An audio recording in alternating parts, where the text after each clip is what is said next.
ده يا جماعة فكرة الجراب اللي احنا هنعمله للموبايل النهاردة، فتعالوا ننفذ الفكرة دي. عملت نقط بالقلم الجاف. دي يا جماعة النتيجة اللي انا عرفت اعملها. الشريط اهو. اول حاجة يا جماعة بنعمل الشريط من جوه كده، تمام، وبعد كده بنطلع الطرف التاني ونلفه بقى كده زي الصورة بالظبط. حاولوا ان انتوا تلفوها زي الصورة وبس. مع النتيجة النهائية زي ما انتوا شايفين كده. يا جماعة هوريكم شوية حاجات اشتريتها من محل في اسكندرية اسمه زلزال. يا جماعة المحل ده تحفة بجد، روحوه هتلاقوا عندهم اسعار يعني حلقان وحاجات، وانا ان شاء الله لما اروح برضو تاني هصور لكم. عندهم اسعار جميلة جدا واكسسوارات وحاجات. انا هوريكم دلوقتي انا اشتريت ايه. تمام، ده الكيس يا جماعة اهو.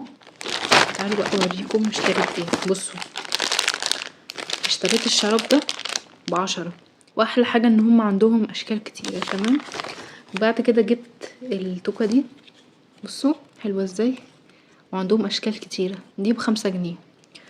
تمام، بعد كده اشتريت السلسلة دي زي ما انتوا شايفين كده، دي كانت ب10. الحل ده يا جماعة لو اقول لكم بجد ان انا بعشقه من كتر ما الاسعار هناك حلوة، وفي حلقان كتيرة واشكال تحف بجد تحف. ماشي، ودي يا جماعة اشتريتها برضو ب10 جنيه. بصوا، وفي بقى اشكال كتيرة. دول مش من المحل، دول انا شاريهم لسه قريب. عادي يعني قلت اوريها لكم. اشتريت كحل ازرق من ام. بصوا بصراحة يا جماعة حلو القلم ده. اشتريت بقى ليب لاينر اللي هو بيحدد الشفايف برضو من ام. اخر حاجة يا جماعة اشتريت درجة روج من مايت سينما، يعني زي ليب جلوس كده بس بعد كده بيتحول لمط.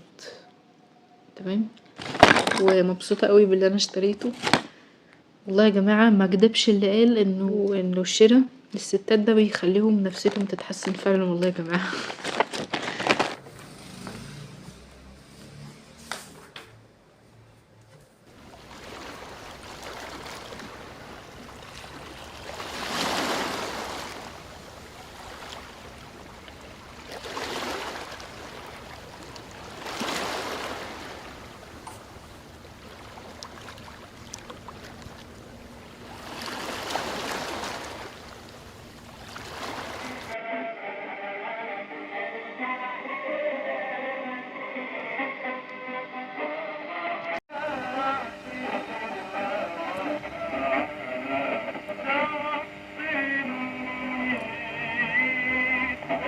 انتوا مش جاهزين تشوفوا الشنطة اللي انا هوريها لكم دلوقتي؟ دي احلى شنطة عندي، تمام، ويعني بحبها قوي.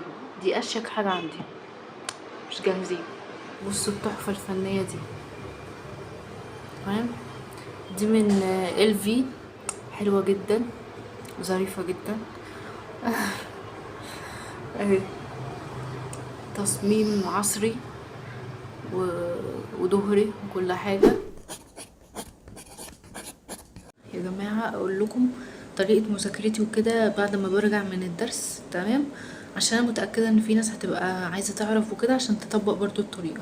برجع من الدرس اريح شوية، ممكن اتغدى اصلي كده يعني، ارجع من الدرس على طول لازم بعد ما ارجع من الدرس اذاكر الشرح تاني واحل تاني. خلاص، باقي الاسبوع ممكن مثلا لو ذاكر الحد الشرح ممكن اجي على يوم التلات اذاكر تاني الدرس الشرح تاني واحل.